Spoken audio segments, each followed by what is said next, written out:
Hello and welcome back to a brand new episode of The Untold. I know it's been a while since we've done an Untold series episode, but I am back and ready to tell you a brand new story.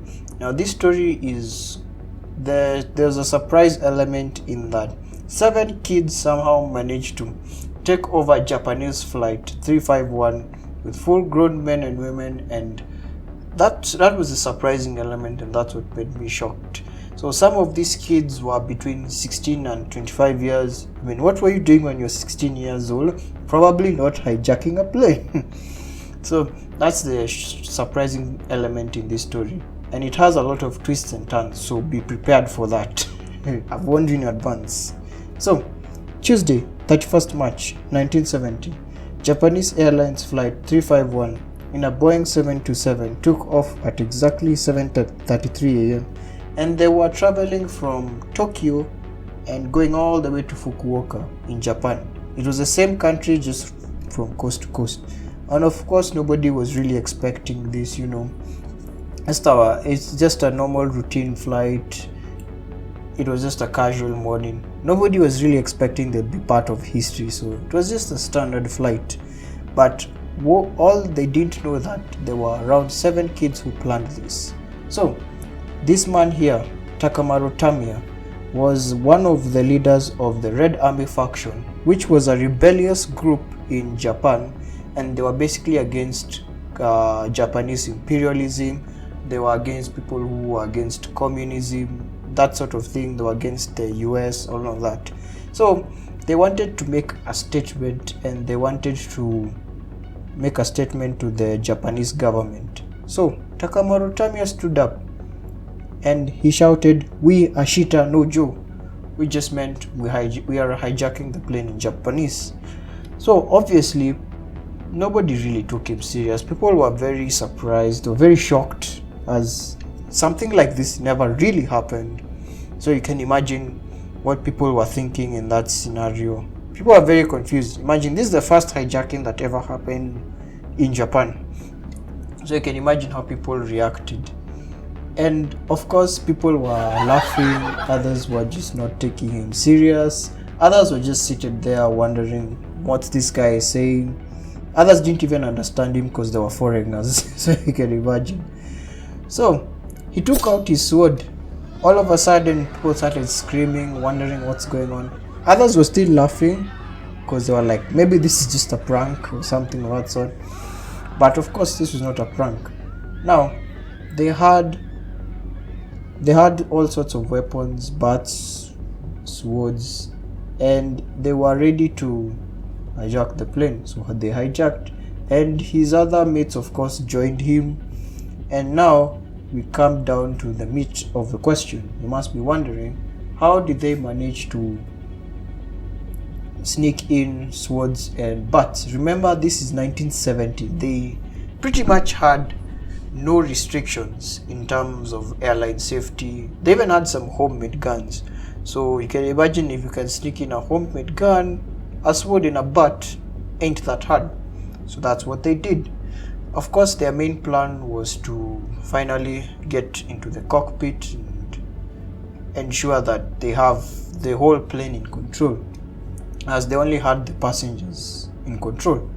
So they managed to break inside the cockpit, because the cockpit didn't have so much restrictions. Not like today, you have bulletproof doors. They just had a wood or a piece of cloth covering the cockpit and the fuselage, which is the other part of the aircraft. So now they made their demands clear. They wanted to go to Havana, Cuba. But now here is a mistake they made, is that this plane was not able to travel to such a destination, as it only carried very little fuel to go to Fukuoka.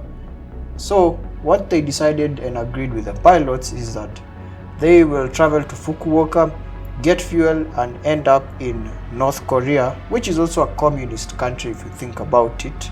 It's like Cuba had Fidel Castro.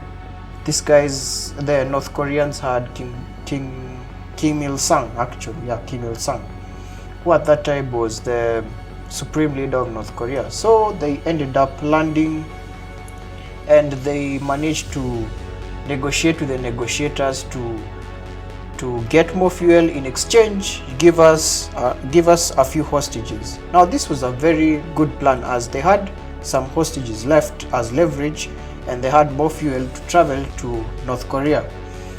Of course, mothers and children were like the main priority. Most men stayed behind, so those were the first people to be evacuated from the plane, and they ended up taking off. And now they had the pilots on the rest of the hostages and more fuel to take them to North Korea, as this plane could not go into their first destination. So they opted for the second one, which was slightly nearer and still a communist country, but their main goal was to now still go from North Korea to spread their message all the way to Cuba and meet their amazing leader Fidel Castro. Now, the main question here I know you want to ask me is, what really happened? What was going on in that period that they were traveling to North Korea? Well, I'm about to tell you. Did they end up in North Korea? That's the main question. Well, I'm here to tell you, and let's begin. So, before they took off, the pilot was given a note that said, "No map, but tuning into frequency 121.MC. Well, it was disguised as a map so that the hijackers would not know what it is. It was a map of North Korea, of course. They were thinking that this was going to take them to North Korea. That's what the hijackers were thinking. So, there were some jets on their way to North Korea. And of course, you guys know North Korea is a country where they don't really like visitors. So some jets started firing some weapons, and they kept saying, "Pyongyang, Pyongyang, please respond." Pyongyang is the capital city of North Korea, for those who are asking. So it turns out that those were just warning shots. They were like, maybe we shouldn't fly into this. We are being shot at, warning shots. So they made their situation clear to them, and they were allowed to land. They were allowed to land into North Korea, of course. Now, they were approaching and landing North Korea, and all of them just started celebrating. And now you must be asking, of course, they landed in North Korea, right? False, except it was the wrong wrong type of Korea. It was the South one. And now, what the South Korea government had done is that they had turned the whole Seoul airport into a North Korean country. Like, they had put up flags, banners, to make it just look like North Korea, to just enhance and lie to the hijackers. So the hijackers were fooled, and they did not even notice. They did not even realize that, hey, we have been fooled, we've been tricked. So, because it looked very real, they had put flags of North Korea everywhere. This is South Korea, by the way. So, you remember those jets that had attacked them? Well, those were just South Korea jets to fool them into thinking that, hey, this is actually North Korea, we should just turn back. But the hijackers, of course, insisted on landing here. So now, them not knowing, they thought that they were in North Korea. They thought that they had succeeded in all their plans, but let me tell you what happened.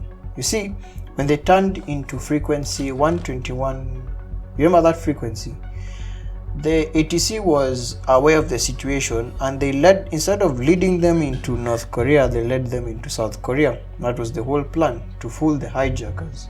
And what amazes me is how they were able to decorate the whole airport to look like North Korea's, to fool the hijackers without them knowing. That's just the only part that I don't know how they did it in that short time, because they got so many people to do that. Even like kids from high school were putting up North Korea flags to just. But I guess I know why they did that, because South Korea does not like North Korea, and that's why I can see why they did that. So how the North Koreans got involved is that they were communicating with the Japanese people, the Japanese air traffic controllers, and something of that sort. So now, one by one, each and everyone came out, and they were being told, hey, you're going to be meeting Kim Il-sung, the supreme leader of North Korea, and all that. And what they didn't know is that they were fooled.